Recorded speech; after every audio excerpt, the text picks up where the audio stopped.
Глава 94. Селянь ответил, возможно, он был съеден. Купец в ужасе содрогнулся. Съеден, Селянь кивнул. Мужчина спросил, но, Дачжан, что же теперь делать? У меня есть вторая жена, и она тоже беременна, а вдруг этот демон явится вновь? Как нам быть? Оказалось, в доме еще одна женщина ждет ребенка. Селянь поднял руку. Успокойтесь немного, я хотел бы еще кое-что узнать.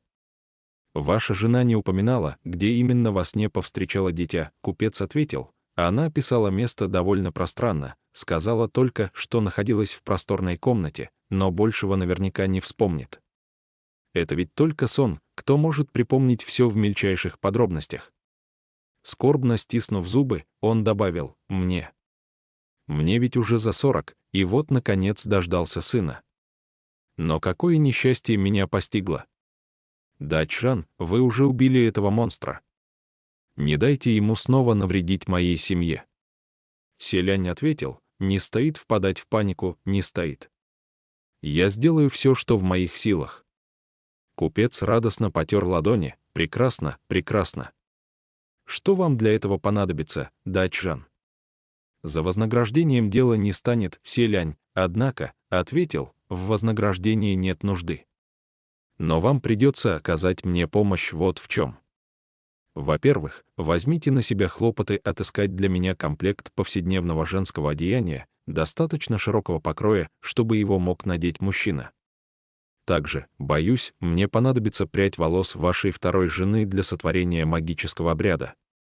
Купец приказал слугам, записывайте, записывайте, Селянь продолжил. Во-вторых, все-таки попрошу вас распорядиться, чтобы беременная женщина переехала ночевать в другую комнату. И в какой бы момент времени и где бы она ни находилась, если услышит голос маленького ребенка, который назовет ее мамой, накажите, чтобы не отвечала. Ни в коем случае. Лучше всего даже рта не открывать. Я прекрасно понимаю, во сне человек никогда не знает, что он спит, и сознание его затуманено, но если вы множество раз повторите нужную фразу ей на ухо, ваши слова крепко засядут в ее голове, и, возможно, это подействует.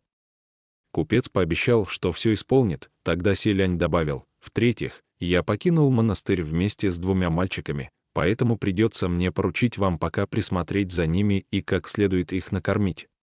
Купец воскликнул, совершеннейший пустяк, по вашему велению я готов принять у себя не то что 2, а целую 100 мальчишек, наконец, осталось самое главное. Селянь произнес, в-четвертых, он вынул из рукава талисман из монастыря водных каштанов, протянул обеими руками мужчине и со всей серьезностью сказал, прошу вас повесить этот талисман перед собой и громко произнести, прошу защиты и покровительства у его высочества наследного принца. Таким образом, помощь вам будет записана на счет моего монастыря. Этой ночью Селянь вновь нарядился в женские одеяния. Переодевание в женщину для него уже почти стало привычным делом, но все же беременную приходилось изображать впервые. Принц потратил не более четверти часа, чтобы сделать прическу и макияж, сидя перед зеркалом, а последним штрихом стала подушка, которую он запихнул под платье, чтобы сымитировать живот. Туда же Селянь спрятал прядь волос, которую ему принесли от второй жены купца. Затем улегся на кровать, привел сознание в состояние равновесия и покоя, замедлил дыхание и вскоре, охваченный дремой, погрузился в сон. Неизвестно, сколько прошло времени, когда Селянь плавно открыл глаза и увидел перед собой уже не комнату второй жены купца, а роскошные покои. Первым делом принц проверил, при нем ли Фансинь, и лишь нашарив меч, значительно успокоился. Все-таки Фансинь являлся магическим оружием, крепко связанным с владельцем. Селянь медленно поднялся с кровати и вдруг ощутил под ладонью что-то липкое. Поднеся руку к лицу, принц убедился, что кровать, на которой он лежит, запачкана пугающими кровавыми пятнами, растекающимися по постели еще не высохшими широкими лужами, поэтому и одеяния принца теперь наполовину окрасились в жутковатый багрянец. Селянь, нисколько не удивившись, спустился с кровати и прошел пару шагов, но затем вдруг почувствовал, что у него что-то выпало. Опустив взгляд, принц увидел на полу подушку, поспешно подобрал деталь образа и снова запихнул обратно.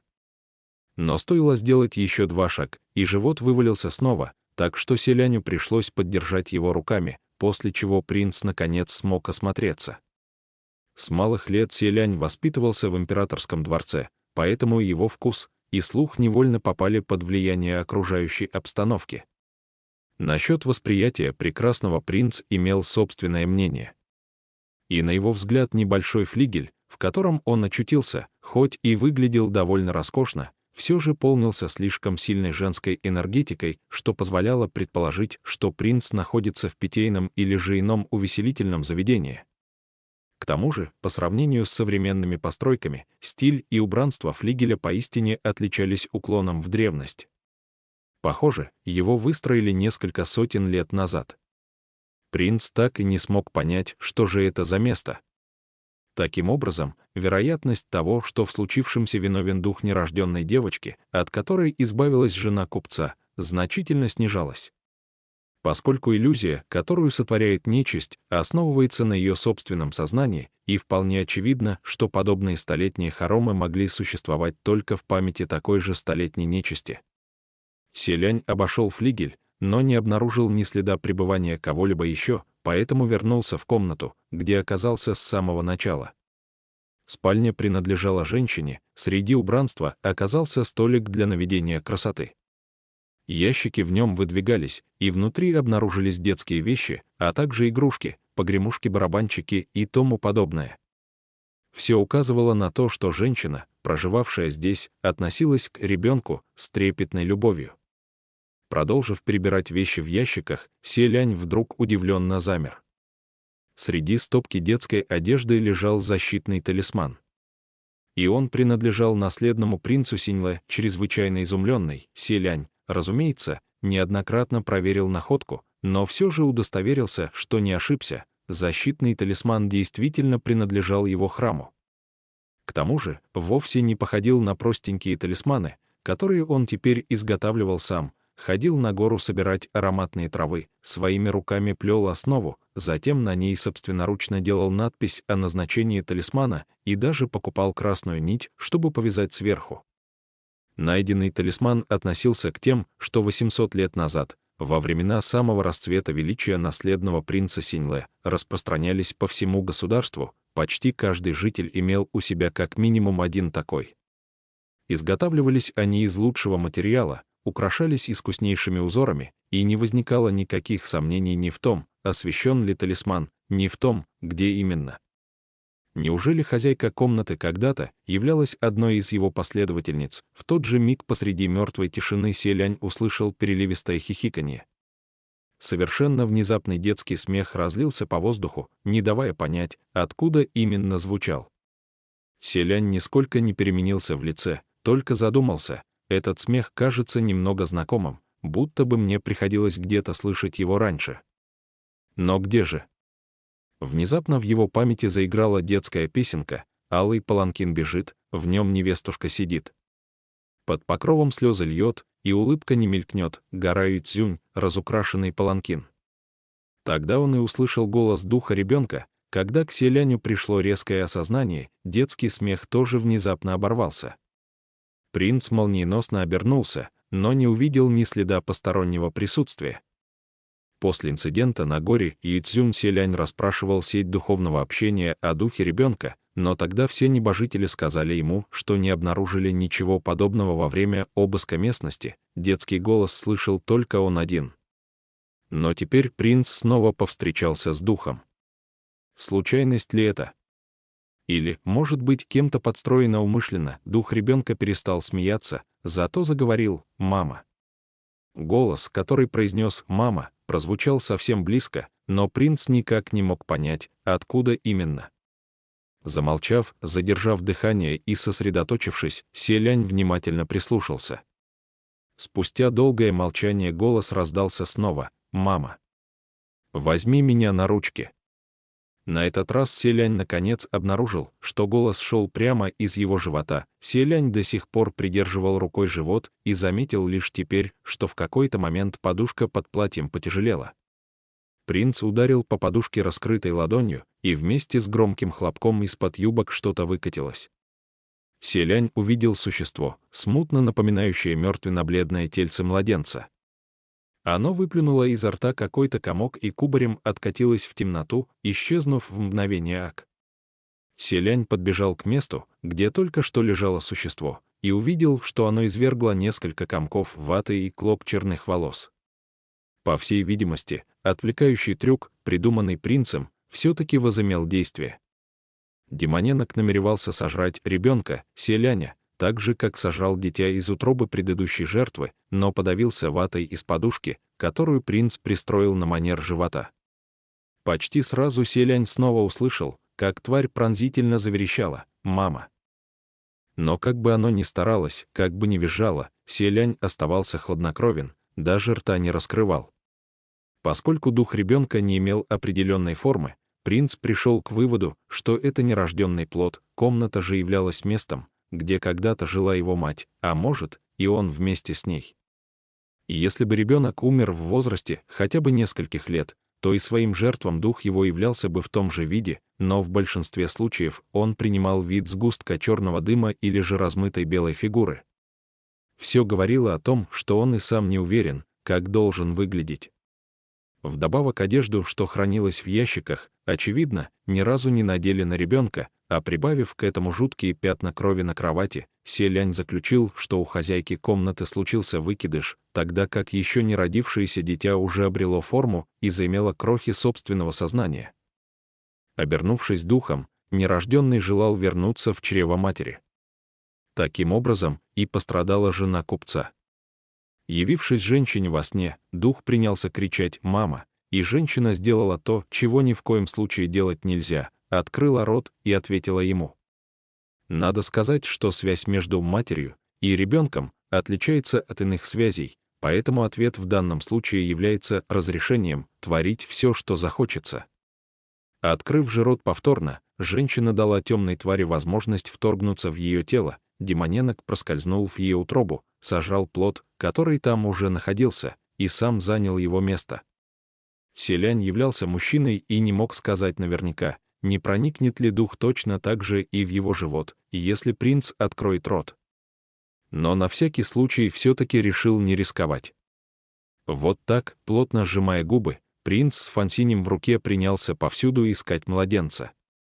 В отношении любых опасностей селянь всегда обладал обостренной интуицией, натренированной и отточенной в бесчисленных сражениях, поэтому ему не приходилось даже всматриваться в темноту. Принц мог ткнуть мечом в предполагаемое место, где спряталась тварь, и с огромной вероятностью пронзить ее первым же ударом. Конечно, сейчас они находились внутри иллюзии, созданной духом, поэтому вред, который ему мог нанести селянь, в разы уменьшался, но все-таки принцу удалось попасть в цель несколько раз, а значит, духу явно пришлось тяжело. Так прошло некоторое время, пока селянь неожиданно не ощутил в ступне колющую боль, будто наступил на что-то чрезвычайно острое, и на мгновение замедлился.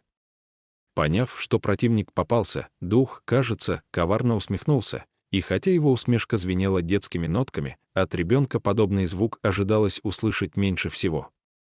Напротив, скорее походила на взрослого злодея. От столь разительного контраста волосы шевелились на голове. Однако на лице селяня и мускул не дрогнул.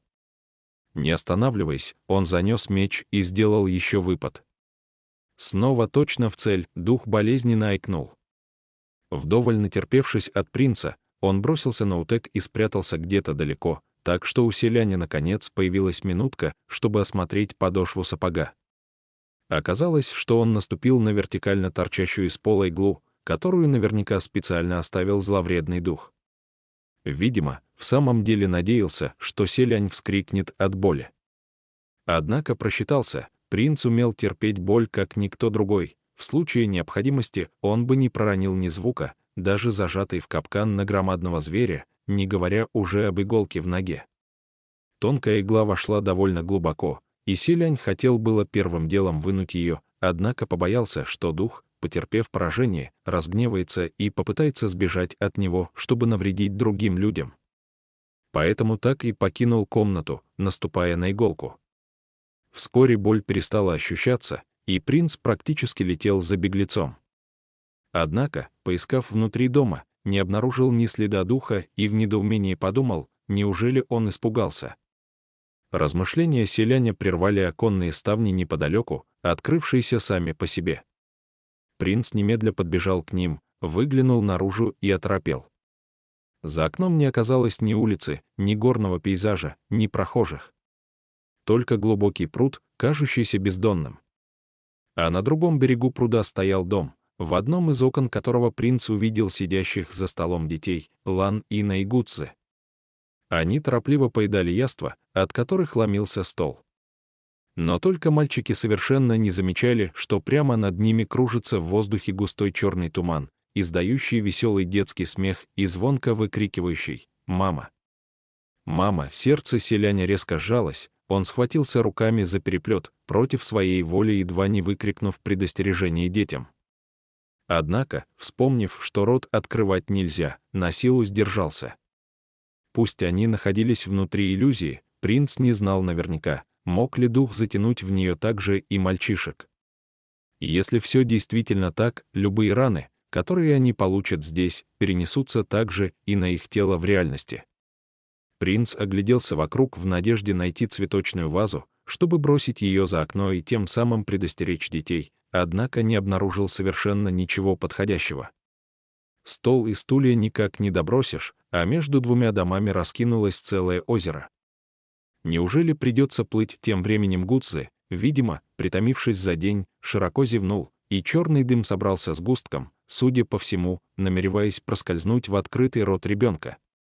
Детский организм значительно хуже защищен от нечистой силы, и вполне возможно, что духу удастся занять его тело даже без разрешения. У селяня не осталось времени на неторопливые размышления и тем более на неторопливый заплыв по озеру. Приняв мгновенное решение, принц выкрикнул «Закрой рот!». «Бегите!» стоило ему крикнуть, и дети в самом деле его услышали, тут же испуганно захлопнули рты и вскочили из-за стола. Черный сгусток над ними внезапно исчез, а в следующий миг дымовой завесой рассеялся прямо перед лицом селяня. Принц закрыл рот сразу же, едва крикнув, однако тут же почувствовал, как внутрь проскользнула струйка холодного воздуха, черный дымок проник в живот, и внутренности мгновенно сковало льдом. Стиснув зубы, селянь быстро разорвал несколько защитных талисманов, вынул изнутри ароматные травы и бумагу с магическими надписями, остервенело разжевал и проглотил. Очень скоро горло охватил зуд, и черный дым снова как ошпаренный вырвался наружу, исторгнутый принцем, селянь прикрыл рот рукавом и зашелся неистовым кашлем, так что выступили слезы, при этом стремительно придумывая стратегию противостояния духу. Черный дым, покинув внутренности принца, все так же плотно окутывал его от макушки до пояса, не желая отступать. Поэтому селянь, опершись рукой о переплет, прыгнул из окна прямо в озеро. Бултых селянь погрузился глубоко под воду, задержал дыхание, скрестил ноги и сложил руки на груди, приняв позу для медитации, чтобы позволить телу медленно опуститься вниз в ледяной озерной воде. Когда сердцебиение пришло в норму, он поднял взгляд наверх и смутно разглядел, что черный туман клубится над озером, накрывая собой всю его поверхность. Стоит принцу вынырнуть из воды, он непременно сделает резкий вдох, а стоит ему сделать вдох, он наверняка вдохнет и дух нерожденного ребенка, позволив тому поселиться в своем животе. Мужчина с огромным беременным животом. Картина, прямо скажем, нисколько не услаждающая взор. Но именно для того принц и спрыгнул в воду, чтобы выиграть немного времени на размышления. Вскоре селянь придумал, как справиться с духом. Ничего страшного, если я его проглочу, ведь следом нужно всего лишь проглотить фансинь, только и всего. Выступая с цирковыми номерами на улицах, он обучился и этому трюку. И хотя подобные действия довольно травмоопасны, для принца это не столь существенно, ведь главное — изловить зловредного духа. Приняв решение, принц расправил руки и поплыл в сторону. Неожиданно сверху послышался глухой всплеск, и перед глазами вспыхнуло что-то ослепительно-красное. Весь обзор принцу струящимися волнами заслонили черные, как вороново крыло, волосы, а из-за плотного потока пузырей, образовавшихся вокруг, он больше ничего не мог разглядеть. Селянь заморгал и энергично замахал руками в попытке отогнать от себя бесчисленные шелковые нити волос и хрустальные пузырьки воздуха, но следом ощутил, как его коснулась пара сильных рук. Одна крепко обняла за талию, другая пальцами схватила и приподняла за подбородок. Еще мгновение, и что-то мягкое и ледяное плотно прижалось к его губам.